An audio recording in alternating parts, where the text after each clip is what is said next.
दोस्तों आखिरकार वो दिन आ ही गया जिसका विवियन फैंस को बेसब्री से इंतज़ार था। जो विवियन से एक डिमांड की जा रही थी कि जो तुम दो नाव में पैर रख के चले जा रहे हो, और जब नावों ने अपना अगर रुख मोड़ा, कोई इधर गई एक इधर गई, तो फिर विवियन का क्या होगा कोई नहीं जानता। क्योंकि दोनों नावें ये चाहती हैं कि विवियन हमारे क्लोज आ जाए, हमारे पास आ जाए, जिससे कि हमारा थोड़ा सा स्ट्रेंथ बढ़े।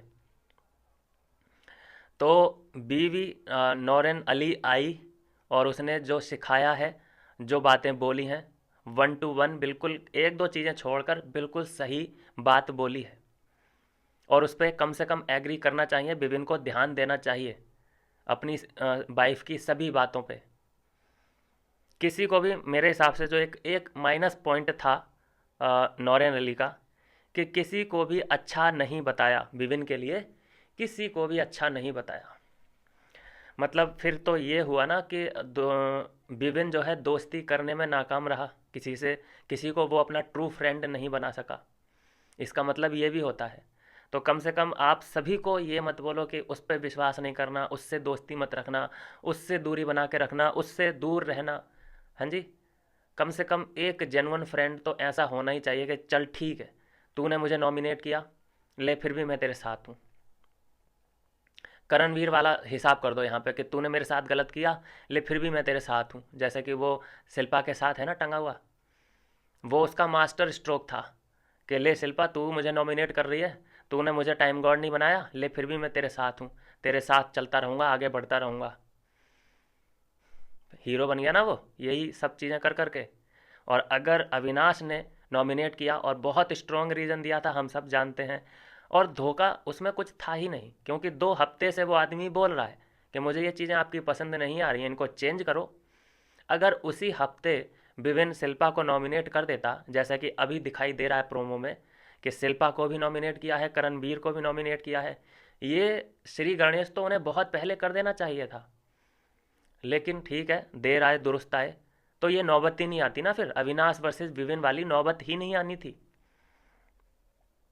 लेकिन मैं फिर भी बोलूँगा कि पहली बात, अविनाश ने कोई धोखा विविन को नहीं दिया है, क्योंकि वो पहले ही बोल दिया गया था, संकेत दे दिए गए थे कि मुझे आपका ये वाला गेम, डबल नाव पे पैर रखने वाला गेम समझ नहीं आ रहा है। अब वो लड़ तो सकता नहीं, भाई है, नॉमिनेट ही होते हैं ना फिर वहाँ पे। तो नॉमिनेट किया। अच्छा, यहाँ पे नॉमिनेट करने के बाद फ़ायदा किसको सबसे ज़्यादा हुआ? विवियन को। नुकसान किसको हुआ? अविनाश को। हेट मिला। लेकिन जब गेम समझ आया है लोगों को, तब जाके थोड़ा सॉफ्ट बने हैं सभी लोग अ, अविनाश के लिए। नहीं तो उससे पहले तक अविनाश को गद्दार, आस्तीन का सांप, नाग, नागिन, जाने जितने जानवर हैं विषैले वाले, सबसे कंपेयर अविनाश को कर दिया था। और बिल्कुल एक हीरो की तरह वहाँ पे प्रेजेंट किया गया विवियन को, क्योंकि विवियन जिसके साथ गलत होगा, जनता उसके साथ खड़ी है। ये बात अविनाश भी जानता है, ये बात विवियन भी जानता है। उसमें धोखे वाला कोई सीन नहीं था, पहले ही बोल दिया गया था। तो यहाँ पे जो विवियन की वाइफ कहती नज़र आ रही हैं कि तुम दो नाव की सवारी कर रहे हो, कभी भी तुम्हारा एक्सीडेंट हो सकता है, वेकअप और एक पे चढ़ो। क्या तुम अकेले नहीं खेल सकते? अकेले खेलने का भी एक ऑप्शन है विविन के पास। लेकिन जैसी विविन की पर्सनैलिटी है, अकेले खेलता हुआ अच्छा नहीं लगेगा ना। सोचो, सोच के बताना कि सब लोग चिल कर रहे हैं, सब अपने अपने बॉन्ड बनाए हुए हैं, फ्रेंड हैं सभी के बढ़िया, और विविन कहीं अकेला बैठा है, अच्छा लगेगा? नहीं लगेगा। अच्छा, बात करें लॉयल्टी की, अविनाश के साथ लॉयल्टी, क्योंकि शक कर रहे हैं लोग अविनाश और ईशा पे। और जो एक कंट्रोवर्सी और हो गई कि बचाया क्यों नहीं, नॉमिनेशन से बचाने वाला टास्क हुआ था, इम्यूनिटी वाला, उसमें बचाया क्यों नहीं? तो देखो, नॉमिनेट किसने किया था? अविनाश ने। फिर वो ही बचाता या ईशा बचाते, ये लोग मतलब हैं तो एक ही। तो अगर ये लोग फिर से बचा लेते चीटिंग वगैरह करके, तो फिर फ़ायदा क्या निकलता? यहाँ पे बुरे फंस सकते थे ये लोग। जो इतना फ़ायदा मिल रहा था इस पूरे इंसिडेंट का, वो अचानक एकदम ड्रामा सा लगने लगता। तो ठीक है, एक बार पूरा हफ्ता दे दिया गया, और अब देखो उसका रिजल्ट क्या निकला है। अब उसका रिजल्ट ये है कि नॉमिनेशन में ना अविनाश है, चलो अविनाश तो होना ही नहीं था, ना ईशा है, ना विवियन है, इनके ग्रुप का कोई भी नहीं है नॉमिनेशन में। इवन कि अविनाश ने कशिश को भी बचा लिया, ईडन को बचा लिया। जो नॉमिनेट हुए हैं पूरी की पूरी टोली जो नॉमिनेट हुई है वो अ, करण की हुई है। ये हो रहा है गेम, ये चला है गेम। अच्छा, एक जो कहना था विवेन की वाइफ का कि तुम्हें उससे सतर्क रहना चाहिए, वो तुम्हारे कंधों का इस्तेमाल कर रहा है आगे बढ़ने के लिए, अविनाश। तो चलो कल को कट ऑफ कर देते हैं।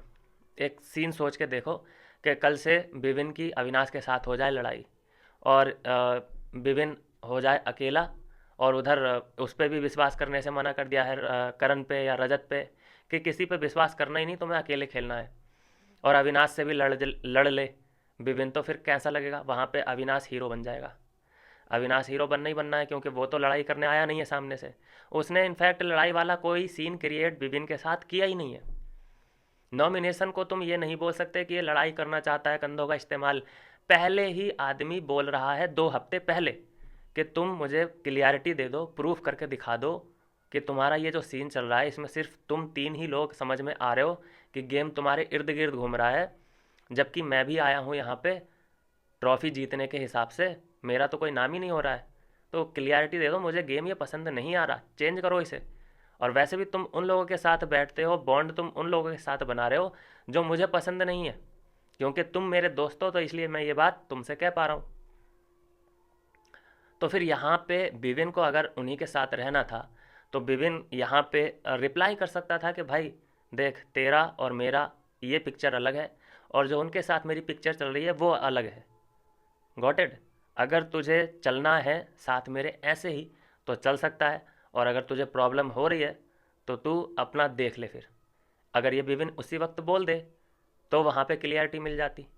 लेकिन विविन इधर भी हाँ ठीक है, अविनाश तू ठीक कह रहा है, और फिर उधर जाके भी उसे केक शेक खिलाना है, ये करना है, वो करना है। तो फिर ऑडियंस भी तो सोच रही है ना फिर इस बारे में कि यार विविन प्लीज़, एक तरफ, सिर्फ एक तरफ का ऐसे हो क्या रहा है कि करण के फैंस भी कंफ्यूज हैं कि यार ये विविन का क्या है, अविनाश के फैंस भी कंफ्यूज हैं, ऑडियंस ज़्यादातर, खुद विविन की ऑडियंस भी कंफ्यूज है कि यार हम कैसे सपोर्ट करें इसको, कि कभी ये करण से बातचीत करता है, फिर दोस्त बोलता है ये अविनाश को, ये क्या सीन है? तो कन्फ्यूज़न थोड़ा सा दूर करने की ज़रूरत थी, और ये क्लियरिटी में बहुत ज़्यादा योगदान दिया अविनाश ने। एक जो और बात कही विवियन की वाइफ ने, कि तुम अच्छे से जानते हो कि ईसा बहुत स्लो भागी थी, तुम्हें भी पता था कि हाँ स्लो भागी है, तो फिर तुमने सवाल क्यों नहीं पूछा, क्वेश्चनिंग क्यों नहीं की? क्योंकि एग्री तो तुम करते हो इस बात पे कि हाँ वो स्लो भागी और सबसे लास्ट में आई। तो दोस्तों, अगर विवेन ये सवाल पूछते नज़र नहीं आते हैं, तो इसका मतलब यह है कि इन लोग का, तीनों का, ये एक स्ट्रेटजी था कि बग्गा को हमें नॉमिनेशन से बचाना है, फिर उधर बड़े बड़े मगरमच्छ फंस जाएंगे जाल में, उनमें से एक हो जाएगा बाहर, मतलब बेघर। लेकिन अफसोस कि थोड़ा सा किस्मत ने साथ नहीं दिया, बग्गा पाजी को ये लोग नहीं बचा पाए, क्योंकि जो चुम है वो चीता बन गई थी, वो करण के लिए कुछ भी करने को तैयार है। उसने बचा लिया कूद के फांद के। वो उस वक्त मुझे लड़की लग ही नहीं रही थी भाई, वो ऐसा लग रहा था कोई पतला दुबला सा लड़का होता है, वो 16-17 साल का, जो बहुत फुर्तीला होता है, सुबह सुबह दौड़ लगाने जाता है, शाम को वर्कआउट करता है, और स्पोर्ट्स में बहुत आगे है, कुछ इस टाइप का मुझे लग रहा था चुम को देख के।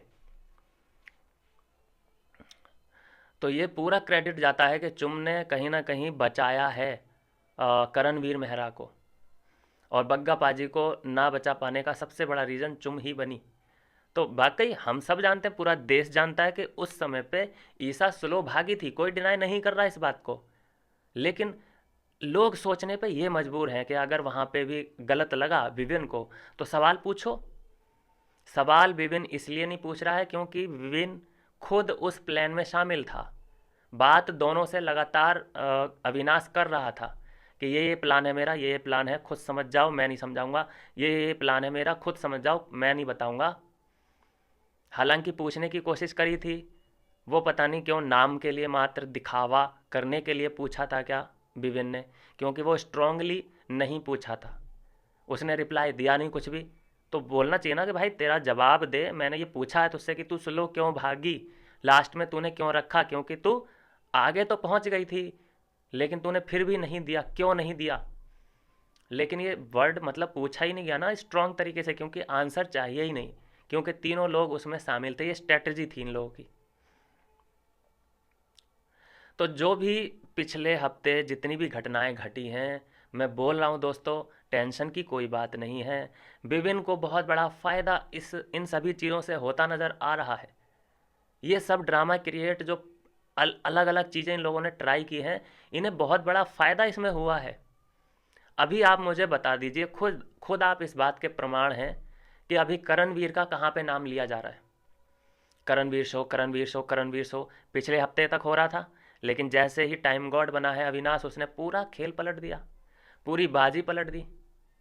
जो चापलूसी कर रहा था पिछले हफ्ते तक, ये अपना अविनाश जब तक टाइम गॉड नहीं बना था, कैसे करण की तारीफ, करण चुम को बना दो, टाइम गॉड मुझे नहीं बनना है, मुझे अगर बनना भी है तो मैं फेयर खेलूंगा, मैं अपने लोगों को नहीं देखूंगा। मेकर्स खुद हैरान है इस बात पे कि भाई ये तो हमने, मतलब ऐसा लग रहा है जैसे अभी अभी बिग बॉस शुरू हुआ है। मिश्रा जी क्या कर रहे हो। वो इसलिए किया है कि ये करणवीर शो जो बनता जा रहा है, इसको हमें आउट करना है। लोग कंफ्यूज होने लगे थे कि क्या ऐसा तो नहीं है कि ये करणवीर से दोस्ती कर ले। मैंने बोला कि भाई ठहर जा, वो मन में उसके जो है, अगर कोई है दुश्मन बैठा हुआ तो वो करणवीर मेहरा ही है। वो करणवीर मेहरा को नहीं भूल सकता। जब वो उसकी फैमिली पे गया था, उसकी बहन पे, उसके मम्मी, उसके पापा, पर्सनल लाइफ, ये सब उसका कंटेंट है। जब उसने ये बोला है, गंद फैलाई है, तब जाके उसके फॉलोअर एक्टिव हुए हैं कि हाँ भाई करणवीर बढ़िया गंदा गेम खेल रहा है, इसको करो सपोर्ट। तो क्या लगता है आपको कि इतनी आसानी से वो गंदी चीज़ें अविनाश भूल जाएगा? बिल्कुल नहीं भूलेगा, और ना ही हम आपको भूलने देंगे। सिंपल है, शुरू में जब लड़ाई हुई थी तब चुम और अविनाश की हो रही थी लड़ाई, लेकिन ये बीच में आता है और कह रहा है कि तेरे पापा यहाँ पे आ गए, तुझे सब सिखा के जाएंगे बेटे। ये इसके वर्ड थे। फिर इसने बोला कि अबे जा, तेरे बाल वैसे ही कम हो रहे हैं, मैं तेरे मुंह नहीं लग रहा, ऐसे करके इसे हटाने की कोशिश कर रहा था अविनाश। तो यहाँ से रिप्लाई आता है करण का कि अगर मेरे बाल पूरे होते तो क्या अपनी बहन से बात करता तू मेरे लिए। ये पर्सनल कितना जाता है। रजत के केस में भी अभी जो नॉमिनेट करेगा ये, उसमें भी पर्सनल जाएगा। अभी जो टास्क किया है उसमें भी ये पर्सनल जा रहा है। इसे पर्सनल ही क्यों जाना है, बाहर की चीज़ों पे क्यों बात करनी है। उसकी घंटी बजा रहा है तो मेडल की बात कर रहा है, पहलवानी की बात कर रहा है, इमेज सुधारना बिगाड़ना, ये सब बाहर की प्रॉब्लम है उसकी। तू यहाँ क्यों डिस्कस कर रहा है। नॉमिनेशन में रीज़न ये देगा, टास्क कोई आएगा तो उसमें रीज़न ये बाहर का देता है, और कोई इससे सवाल नहीं पूछ रहा है मेकर्स या फिर सलमान खान कि ये पहलवान है तो बाहर है, इसने मेडल जीते हैं तो बाहर जीते हैं, यहाँ तो कुछ नहीं जीता है ना। कुछ घर का मुद्दा बता दे भाई कि तू इससे क्यों परेशान है। लेकिन नहीं, वो उसे क्योंकि हर्ट करना है सामने वाले को। अंदर की कोई भी बात करेगा करण, तो कोई सामने वाला हर्ट थोड़ी हो सकता है, बिल्कुल नहीं होगा। वो हर्ट होगा उसके प्रोफेशन पे तुम उंगली उठाओ, उसके निजी ज़िंदगी में कुछ कुरेदो, उसकी निजी ज़िंदगी की बातें लेके आओ, तब उसके दिमाग ख़राब होगा कि ये क्या बोल रहा है, ये मेरी बाहर की ज़िंदगी के बारे में क्या बोल रहा है। और वो अगर बोलने लग जाए कि तू अपनी दो बीवियों को नहीं संभाल पाया, तू, तेरे बच्चे कहाँ हैं, बच्चे पैदा क्यों नहीं कर पाया, और इस उम्र में तू शादी के तीसरी बार शादी का सपना देख रहा है, कुछ वो भी पर्सनल बोलने लग जाए तो उसको 2 मिनट में गलत साबित कर दिया जाएगा। फिर उसको बोला जाएगा कि अरे रजत दलाल के पास कुछ भी नहीं है कंटेंट देने के लिए, रिप्लाई करने के लिए, तो पर्सनल जा रहा है, उसकी शादी के बारे में जा रहा है। सोशल मीडिया पे ही लोग बैठ के ये बातें कर रहे होंगे, लेकिन अभी सबकी जुबां पे ताला लगा हुआ है, जिप लगी हुई है। अब वो इतना अटैक कर रहा है, देखो कितना अटैक बग्गा पाजी पे वो जब भी बोलता था। मुझे बता दो कि अंदर का कोई मुद्दा उठाया हो उसने, तो अंदर का मुद्दा चाय पकड़ी है, बाहर का मुद्दा तेरा पॉलिटिशियन करियर, तेरे इतने वोट, तू इतनी बार जेल, तू इतनी बार धरना, तू 300 लोगों पे गिरा, ये सब वर्ड कहाँ से आते हैं इसको, इसके पास? तुझे इतने वोट मिले थे, कितने वोटों से तू हारा, कितनी ये पर्सनल बातें हैं। ये वो ही चीज़ें ला के, भाई इसको पता है कि ट्रिगर पॉइंट आदमी का होता क्या है, पर्सनल अटैक इसको करना ही करना है, उसमें बड़ा मज़ा आ रहा है इसको।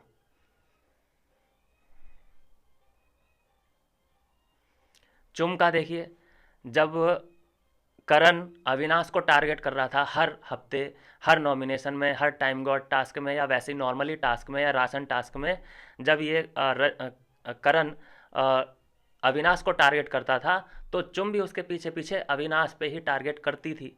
लेकिन अब देखिए, जब करण रजत को टारगेट कर रहा है, तो चुम भी पीछे पीछे लग ली है उसके, कि हमको तुम्हारा ये पसंद नहीं आता है, तुम्हारा समीकरण हमको समझ नहीं आता है। कुछ भी मुद्दा बना लेगी, कुछ भी बनाना पड़े उसको A to Z, लेकिन वो करेगी टारगेट उसी को जिसको खुद ये करण करता है। तो इसका मतलब ये हुआ ना कि चुम का कोई अपना मुद्दा नहीं है, वो करण के दिमाग से खेल रही है। और रजत, सॉरी, करण क्या इल्ज़ाम लगा रहा है उस पर, रजत पे, कि ये जो ये सारा है, इसका सारा का खुद का माइंड तो है नहीं, ये करण के दिमाग से, सॉरी, ये रजत के दिमाग से चल रही है। बार बार इरिटेट कर रहा है ये बातें बोल बोल के, बोल बोल के। और जबकि मुझे साफ दिखाई दे रहा है कि अब धीरे धीरे करके रजत और सारा में भी दूरियां बढ़ने लगी हैं। और वैसे भी सारा इस हफ्ते नॉमिनेट नहीं है, अगले हफ्ते होगी, अगले हफ्ते सारा का नंबर लग जाएगा, लेकिन अभी नॉमिनेट नहीं है, तो थोड़ा सा और उसे झेलना पड़ेगा। तो अचानक आप देखिए कि कितनी बड़ी तब्दीली आ चुकी है सोशल मीडिया पे, जहां कल तक, परसों तक, ठीक है, हो रहा था करणवीर शो, करणवीर शो, अचानक ये हो चुका है अविनाश वर्सेज विवियन, या वर्सेज नहीं बोलेंगे, लड़ाई दंगे नहीं शुरू हुए हैं इसमें, यहाँ पे अचानक अविनाश विवियन, अविनाश विवियन, ये होने लगा है। ये सब किसके बदौलत हुआ है? अविनाश की बदौलत। उसे क्रेडिट दो भैया, हेट दे रहे हो, चलो हेट दे लो, वो आपकी इच्छा है, लेकिन जो क्रेडिट देना चाहता है वो क्रेडिट भी दो उसको। ये देखा आपने, जब विविन की पूरी कन्वर्सेशन हुई, उसके बाद वो बाहर निकला है आराम से, और किसी से भी, वहीं पे बैठ गई शिल्पा, उसे क्योंकि फीडबैक लेना था, उसे फेस एक्सप्रेशन पढ़ने थे विवियन के, कि ये मतलब निकलेगा बाहर, तो इसके एक्सप्रेशन मुझे चेक करने हैं कि क्या है इसके मन में, दिमाग में। विविन निकला है, ना ही करण से बात की है, ना ही विवियन, सॉरी, ना ही अविनाश से बात की। दोनों लोग उसके चेहरे को देख रहे थे कि यार क्या हुआ, व्हाट हैपन, सब ठीक है ना, इट्स ओके, कोई दिक्कत, मतलब सब लोग कहने की कोशिश कर रहे हैं उससे, कुछ निकालने की, जुबान से बोलने की, उससे बुलवाने की कोशिश कर रहे हैं कि कुछ तो बोले, हुआ क्या इसके साथ, अंदर कौन था, क्या था। उन्हें एक्चुअल में विवियन की फिक्र नहीं है, उन्हें फिक्र इस बात की है कि इसे पट्टी कौन सी पढ़ाई गई है, कहीं हमारे खिलाफ तो नहीं कोई पट्टी पढ़ाई गई है। ये होता है थोड़ा टेंशन। तो यहाँ पे करण से तो कोई बात की ही नहीं गई, वहाँ पे अविनाश भी था, उससे इसलिए नहीं बात की किचन एरिया में, क्योंकि वहीं पे करण भी था, तो इसलिए दोनों को वहाँ पे अवॉइड किया। फिर बाद में जब रजत अपनी मम्मी से बात करके निकला है, तब ये तीनों लोग हमें साथ में बैठे हुए दिखाई दिए हैं, तीनों, विविन, ईशा एंड अविनाश। तो जब ये तीनों लोग साथ में बैठे हैं, तो कोई ना कोई तो बात हो ही रही होगी, लेकिन वो बात दिखाई नहीं गई, सुनाई नहीं गई।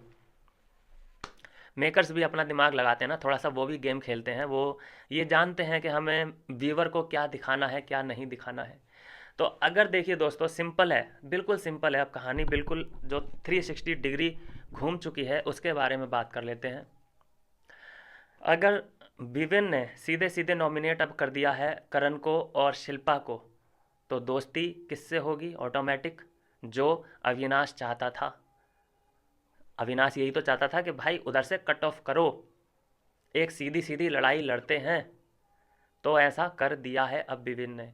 मुझे नहीं पता इसका फायदा होने वाला है या सिंपैथी फिर से उधर की ओर चली जाएगी, लेकिन ये एक मास्टर स्ट्रोक है, मुझे लगता है कि यहाँ से सिंपैथी उधर नहीं जाने वाली। रीज़न दे दिया है उसने कि तुम अपने करण को अपने पास रखो। अगर तुम्हें करण प्यारा है, तुम बोल चुकी हो मुझसे खुद, तो करण को अपने पास रखो।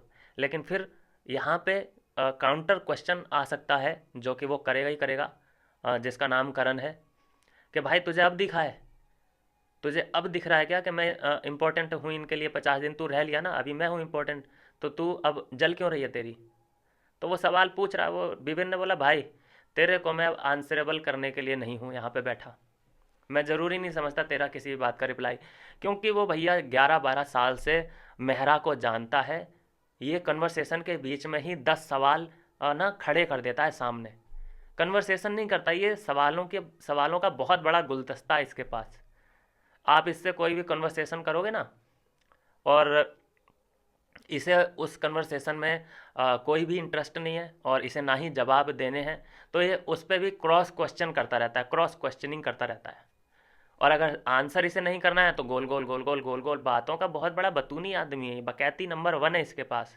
इसीलिए विभिन्न देखा होगा आपने, ज़्यादातर इसके साथ लंबी कन्वर्सेशन विभिन्न की नहीं होती।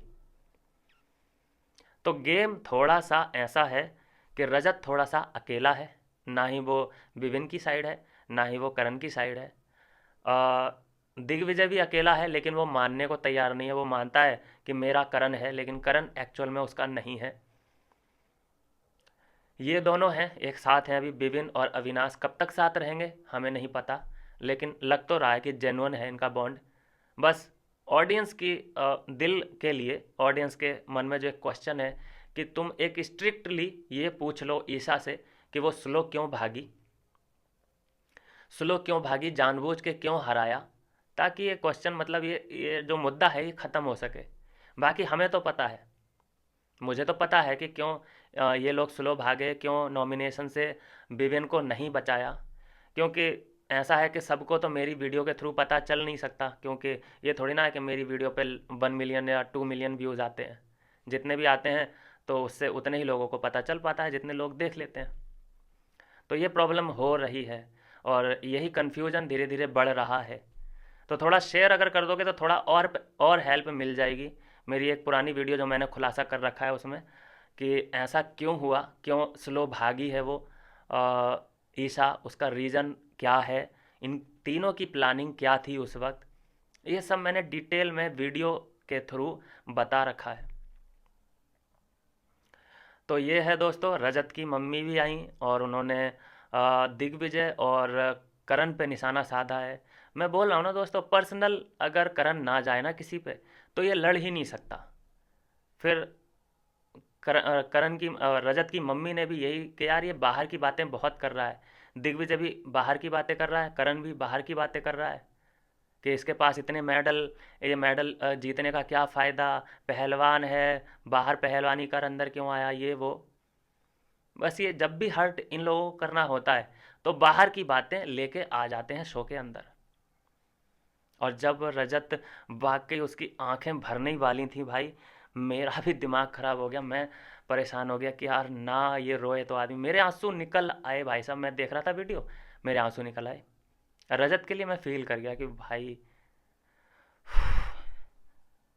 ये मक्खी मेरे को बहुत इरिटेट कर रही है यार। ये एक मक्खी है पूरे रूम में, ये भागती नहीं है, मेरे से दोस्ती करना चाहती है। क्या है इसका मैटर, इसका नाम रखना पड़ेगा मुझे, चिपकू मक्खी।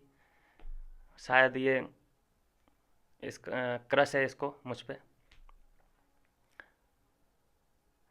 तो ये है दोस्तों पूरी कहानी। देखिए कितना यहाँ से गेम अब पलटता नज़र आया है। जहाँ पे एक और करण करण करण चल रहा था, वहाँ पे अब चलने लगा है यार ये, तो वहाँ पे चलने लगा है अब विपिन अविनाश, विपिन अविनाश।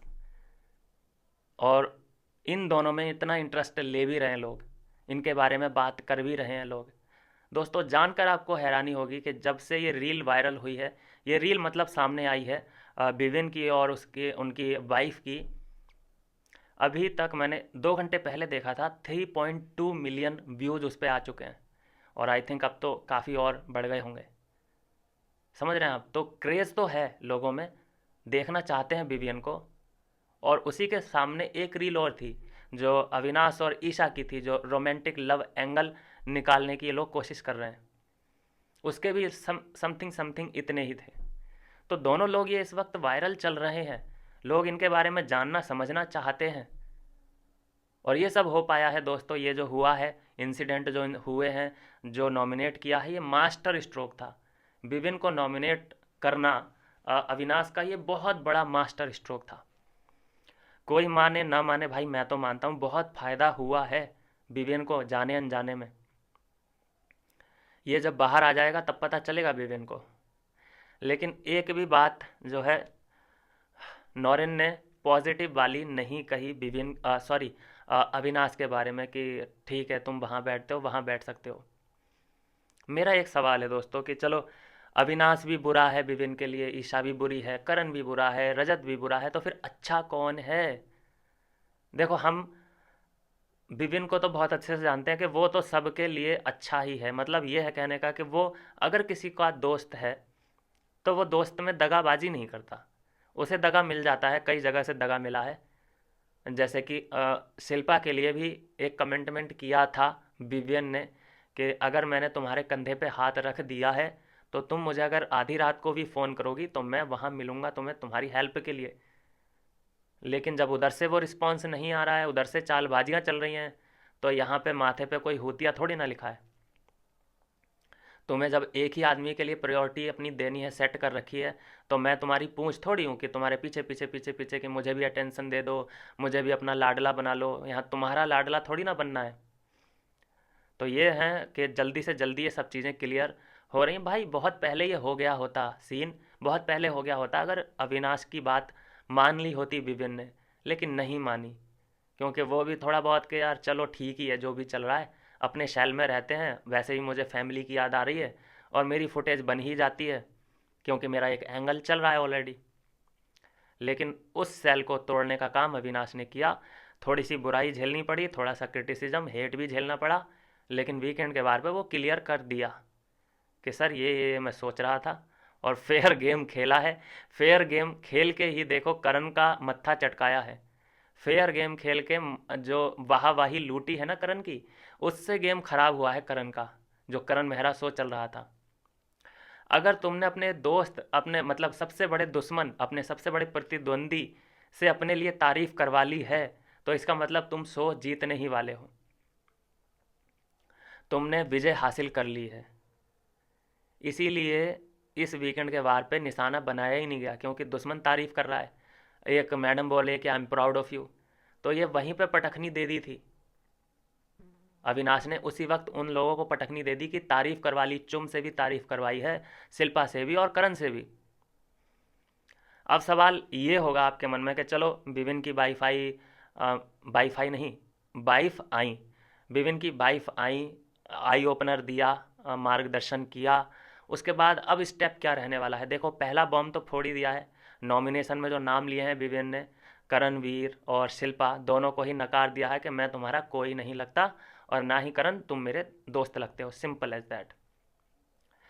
तो एक सवाल जो मन में है कि चलो उनसे तो दुश्मनी है ही है, लेकिन बाकी है दिग्विजय, चाहत, ये जो पंगे संगे चल रहे हैं छोटे मोटे कैरेक्टरों से, तो यहाँ पे क्या समझा के गई हैं नौरेन? यहाँ पे समझा के गई हैं कि ये साइड कैरेक्टर हैं, इनसे तुम उलझोगे तो तुम अपने अपना कद छोटा कर रहे हो। तुम्हें उन लोगों को टारगेट करना है जो रियल में पर्सनैलिटी कुछ हैं, रियल पर्सनैलिटी हैं, उन्हें टारगेट करो। ये तो फ्लिपर हैं सब लोग, ये तो साइड कैरेक्टर हैं, तुम इन पे अटैक करते हुए अच्छे नहीं लगते। समझो इस बात को। तो वो समझा कि हाँ यार ये बात तो सही है, मैं क्यों इन पे अल्लू पंजू पे टारगेट कर रहा हूँ मैं इनको। तो जो एक हमारा भी मिथ है कि जिस पे अटैक विवियन करता है वो हीरो बन जाता है, लेकिन शिल्पा पे करेगा तो वो हीरोइन नहीं बन सकती। ये बात भी पक्की है। शिल्पा को टारगेट करना चाहिए, शिल्पा हीरोइन बन ही नहीं सकती, ना ही वो इस शो का हीरो बन सकती है। उसे मेकर्स टॉप 5 में तो लेके जाएंगे लेकिन उसको विनर नहीं बना सकते। तो ये भी चीज़ें हैं और शुरुआत कर दी है। अब इसका रिएक्शन क्या आएगा, इस हफ्ते का हीरो कौन बन के निकलेगा? क्या करण, अविनाश या विपिन? क्योंकि अगर विपिन ने टारगेट किया है करण को तो देखते हैं उसका रिस्पॉन्स क्या आता है, रिप्लाई क्या आता है। आई मीन उसका तो चलो जो आएगा वो आएगा, लेकिन फैंस का क्या आता है, रिएक्शन क्या होता है। तो यह है दोस्तों, आई थिंक मैं सभी पॉइंट कवर अप कर चुका हूँ। और जो भी आपको लगता है कि ये वाला पॉइंट आपको और डिस्कस करना चाहिए था, तो आप मुझे ज़रूर कमेंट कर दीजिए, मैं ज़रूर कोशिश करूँगा नेक्स्ट वीडियो में उससे कवर करने की। ये फ़िलहाल जो ये मेरे साथ मक्खी एक रहती है, मुझे हर एपिसोड के रिव्यू में मुझे परेशान करती है। आई डोंट नो भाई, मेरा पीछा छोड़ दे प्लीज़, मैं बहुत इरिटेट होता हूँ, परेशान हो गया हूँ भाई। ये हाथ भी नहीं आती ना, दिक्कत ये है। तो चलिए दोस्तों, मिलता हूँ नेक्स्ट वीडियो में।